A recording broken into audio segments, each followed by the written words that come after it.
Hi, and thank you for watching our presentation. In our recent work, we explored our research students' ontological and epistemological assumptions in their research. This is our team, and I'm Henry. We noticed that the practice of understanding deeply research ontology and epistemology might not be part of the undergraduate paper at IPG. However, as supervisors, we see the crucial importance to expose undergraduates to recognize the nature of research and existence of objects they are researching. A few narratives gathered from 6 Pismp Tesl students revealed lack of understanding on the existential conditions pertaining to the material, social, cultural, and political environment to the main topic of their research. Based on our exclusive talks with them, we identified their knowledge assumptions and other contradictions when writing about and explaining their research flow. In doing so, we have some questions to ponder upon. The first one is, what is distinctive about research which is described as educational? And secondly, is there a difference between educational research and research on education? Here we present a comparative analysis.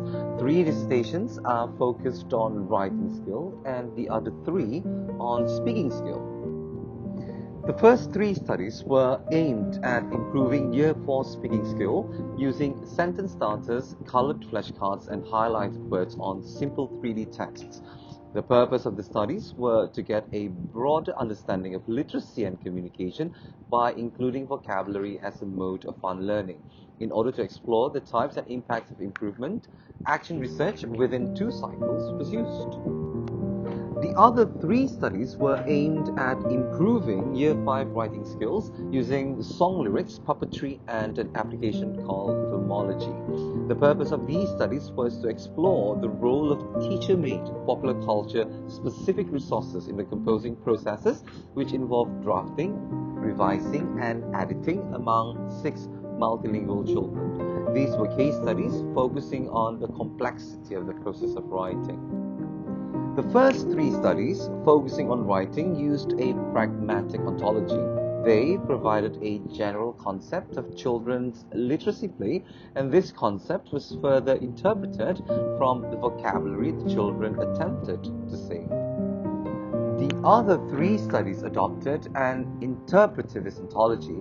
The knowledge was seen as socially constructed and dependent on the students' composing preferences and popular culture exposure. The epistemological assumptions used in the first 3 studies was on children's real-life experiences and imaginations. This creates a social reality in teaching and learning. The epistemological stance used in the other 3 studies was social constructionism. The reality about composing was on semiotic import, anything the children could pick on and remember.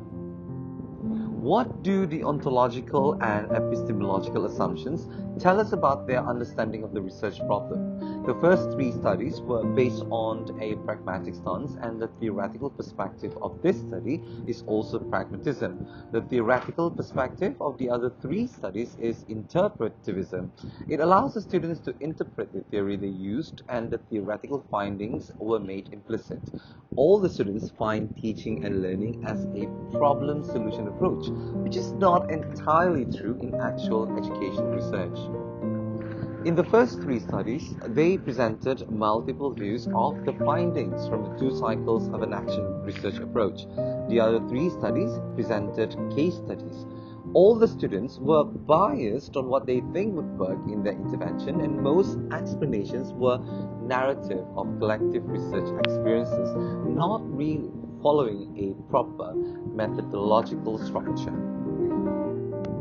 Here we argue, firstly, that all the students did not realize some children was reluctant to play and speak while being observed and interviewed for 3 months. Secondly, the resources introduced in the classroom were abrupt.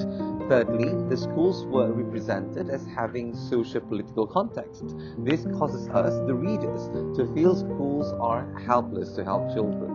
Next, the students did not mention that their research might affect real-time classroom interaction, and after that, the participants were not emotionally supported. What the students did throughout was only focusing on data collection and not the ethics. We would then say that all the studies were done on a very basic standard, which did not really use the correct strategies and methods.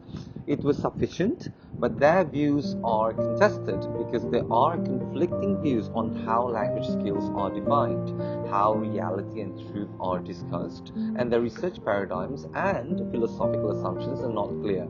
Most importantly, all the studies only looked into the nature of causation and the nature and basis of knowledge of a research. We must make them realize that research is knowing the view of the world and knowledge and ethical considerations in acquiring the knowledge. Thank you.